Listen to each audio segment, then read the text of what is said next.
In 1918, a small book appeared in print under an unassuming name, The Secret Doctrine of the Rosicrucians.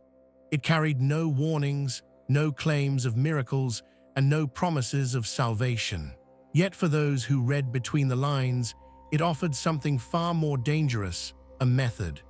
A system for bending reality not through superstition or ritual, but through consciousness itself. The author hid behind the pseudonym Magus Incognito, a mask that barely concealed the mind of William Walker Atkinson, a man whose writings would quietly shape the esoteric foundations of the 20th century. Atkinson knew that some knowledge must be disguised to survive, for truth rarely escapes unscathed when it threatens the architecture of power. So he buried a living technology inside the language of mysticism, a cipher of consciousness that could awaken the dormant powers of the human mind.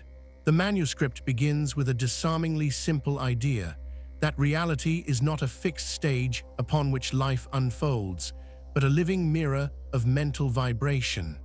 Thought, it claims, is the invisible fire behind every visible form. Before light, there was consciousness. Before time, there was intention. And that intention, disciplined, focused, and vibrationally coherent, can reorder the substance of the universe. It sounds mystical, but what Atkinson described would later be echoed by neuroscience, quantum theory, and even covert military programs exploring psychic perception. A century ahead of his time, he wrote of mental flames that ignite the ether, of thought forms that sculpt matter, of frequencies that connect all living minds in a single field of consciousness. To the uninitiated, it was metaphor. To the trained observer, it was a blueprint. The world was not ready for such a claim. Science in 1918 was mechanistic, obsessed with atoms and machinery. Religion guarded its dogmas like fortresses. To suggest that the mind could shape the world was not just heretical, it was revolutionary. And revolutions of the invisible kind are the most feared of all. Atkinson called this inner technology mental alchemy. He wrote that the mind is both laboratory and instrument, capable of transmuting invisible potential into tangible form. He taught that vibration, visualization, and will are the three pillars upon which every act of creation rests. Each thought, he said, is an electrical signature that impresses itself upon the universal field, what ancient mystics called the ether. Reality, in his view, is not something we experience. It is something we project. But there was danger in this revelation. The author warned that power without mastery corrupts. He cautioned that a mind undisciplined can destroy itself faster than any enemy. To manipulate the field without purifying intention is to ignite fire in a closed room. So he veiled the instructions behind symbols, ensuring that only those who truly felt the vibration would comprehend the message. And yet the few who did, scientists, intelligence officers, initiates, recognized what they had found. While spiritualists debated angels and auras, agencies in hidden rooms began testing how thought could influence behavior, perception, even biological states. Atkinson's principles were translated into the language of influence, subliminal suggestion, cognitive priming, psychological warfare. The book that taught liberation became a manual of control. Here lies the paradox of all sacred science.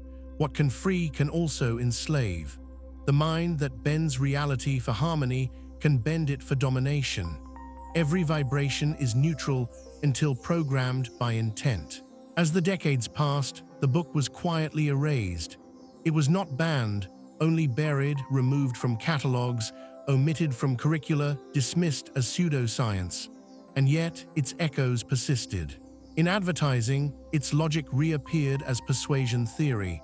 In politics, as mass conditioning. In neuroscience, as cognitive reframing. Each fragment of the original whole resurfaced, but never the complete key. The pattern was deliberate. Break the doctrine into harmless pieces, remove its spiritual core, and what remains is a technology of control. But reassemble it with awareness, and you recover the lost art of creation. To understand Atkinson's message, we must step beyond dogma and see what he truly implied: that consciousness is not an observer of the universe, but its architect; that the brain is not a generator of thought, but a receiver tuned to a universal frequency; that every act of will, when coherent, intentional, and aligned, ripples through reality like a stone in water, altering the trajectories of events far beyond what we can see. Imagine for a moment that your every thought carries weight, not metaphorically, but physically. That joy, gratitude, and clarity generate constructive interference patterns in the field, while fear and confusion create chaotic noise. What then becomes of responsibility? If reality mirrors mind, then every emotion is an act of creation. Every word, a command to the cosmos. This is not poetic exaggeration. Modern research in neuroplasticity shows that thought rewires the brain. Quantum experiments reveal that observation alters probability. Epigenetics proves that intention changes biology. Science is only now rediscovering what mystics guarded in silence for millennia.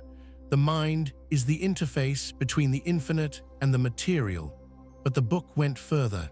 It didn't ask the reader to believe, it instructed them to operate, to test, to verify, to use their own consciousness as laboratory.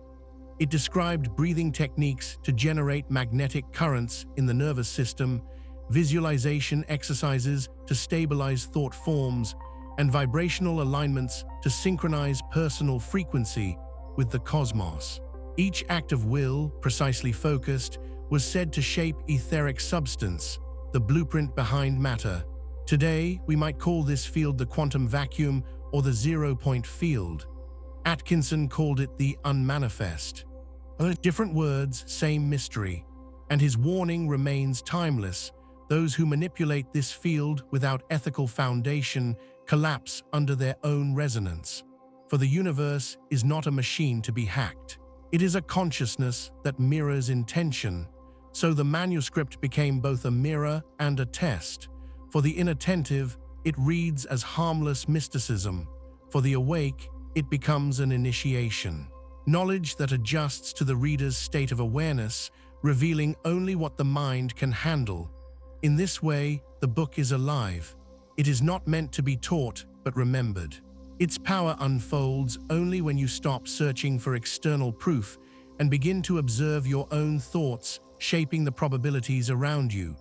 Every coincidence becomes a message, every pattern a reflection. You start to see that the outer world moves according to your inner geometry. Perhaps this is why it had to disappear. For a world built on dependency cannot tolerate self-sufficient minds.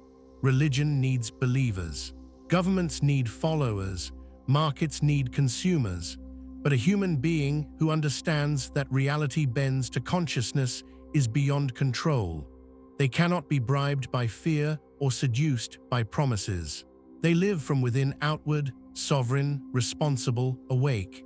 Atkinson's secret was never about magic. It was about remembering that consciousness is technology, a divine instrument whose code is intention. And those who learn to play it, whether saints or tyrants, shape civilizations. In one haunting passage, he writes, "Thoughts shape the ether, and the ether is the fabric of matter. Masters do not perform miracles. They think with greater clarity." That single line could redefine science if truly understood. For it implies that clarity itself is causality, that the quality of thought determines the texture of reality. And yet clarity is the rarest of all human states. We live drowned in noise, fragmented by distraction, fragmented by fear. To reclaim clarity is to reclaim authorship.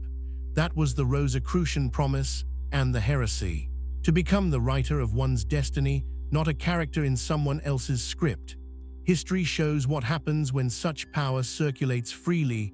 Empires tremble, so the doctrine was silenced. But silence cannot erase truth. It only delays its rediscovery. The mythic layer of this story begins long before Atkinson. Every civilization has carried its own version of the same code: Egypt's Ka, India's Prana, China's Kai, the Hermetic Spiritus Mundi. Each described a living medium that transmits thought into form, and every priesthood that mastered it guarded it behind symbols, lest the unprepared misuse what they could not comprehend. The Rosicrucians, inheritors of that invisible lineage, encoded their wisdom in allegory, roses and crosses, light and fire.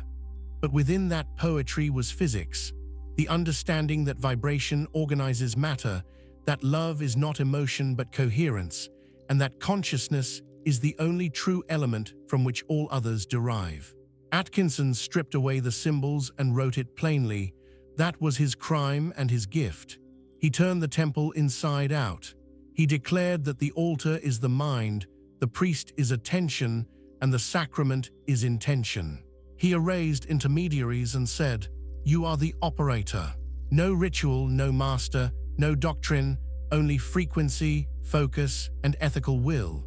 It was the purest expression of spiritual democracy the modern world had seen. And so, naturally, it vanished. Yet ideas have a strange immortality. They hibernate until the collective vibration rises enough to meet them again. Today, that moment has returned. The same truths reappear under new names: neuroplasticity, biofield science, coherent meditation, quantum cognition. Different language, same revelation. Reality is participatory. We are not spectators. We are engineers of perception. What then do we do with this knowledge? Do we use it to manipulate others, to sell more products, to win more votes? Or do we use it to harmonize our inner field so that our external world reflects coherence and peace? That choice defines the next chapter of human evolution. Imagine humanity collectively rediscovering what Atkinson hinted, that the mind is the gateway through which the infinite creates itself anew. What happens to war when enough minds choose resonance over conflict? What happens to disease when belief aligns with biology? What happens to scarcity when consciousness redefines value? The implications are cosmic. This isn't fantasy. It's physics waiting for courage, because to accept it means abandoning the illusion of helplessness.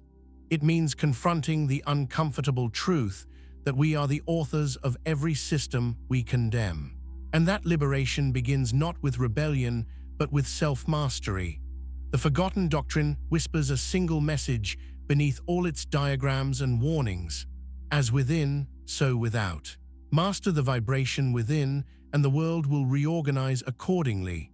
Every injustice, every crisis, every darkness is a mirror inviting calibration. Reality does not punish, it responds. Atkinson's death in silence was symbolic. The messenger vanished, but the signal persists. His book, dismissed as a cult fiction, now reads like prophecy. Its warnings about vibrational warfare mirror the manipulations of media and algorithmic influence. Its promise of mental sovereignty mirrors the awakening now unfolding across the planet. The wheel turns again, and perhaps this time, humanity is ready to wield what it once feared. Close your eyes for a moment and feel the pulse of your own mind. That quiet rhythm is the same frequency that hums through galaxies. Between your thoughts lies the same stillness from which stars emerge. This is the ether the ancients spoke of, not a substance, but a silence alive with potential. It listens, it mirrors, it creates. Every emotion you release enters that field like a note in a symphony. Every vision you hold shapes the resonance of the collective. This is not metaphor, it is participation. Reality is the art of consciousness painting itself through you. The Rosicrucians called this awakening the great work, the transmutation of lead into gold, ignorance into wisdom, fear into light. Atkinson translated that alchemy into mental practice. The modern era calls it coherence, but names don't matter. What matters is recognition that your thoughts are architecture, your emotions are energy, your focus is fate. The forgotten book ends with no conclusion, only a question: what will you do with this power? Because the knowledge itself is neutral. It is we who decide its direction, upward toward creation or downward toward control. The universe, impartial and exact, amplifies whichever frequency we sustain. So perhaps the real secret wasn't hidden in words at all. Perhaps it was in the mirror this knowledge holds before us, showing that the divine experiment of reality is unfinished and that consciousness is its artisan. Each thought, each breath, each act of awareness is a brushstroke on eternity's canvas. Now, more than a century after its burial, the secret doctrine of the Rosicrucians returns not as an artifact, but as an invitation. An invitation to remember that the boundary between science and spirit was never real, that the laboratory and the temple are the same space, the human mind, and that to awaken is not to escape the world, but to participate in its creation consciously. The ancient silence is breaking. The knowledge no longer belongs to the few. It belongs to anyone willing to listen inwardly and act with integrity. The question is no longer whether reality can be bent. The question is, who will shape it, fear or awareness? You are the mirror, the frequency, the fire. Reality waits for your command.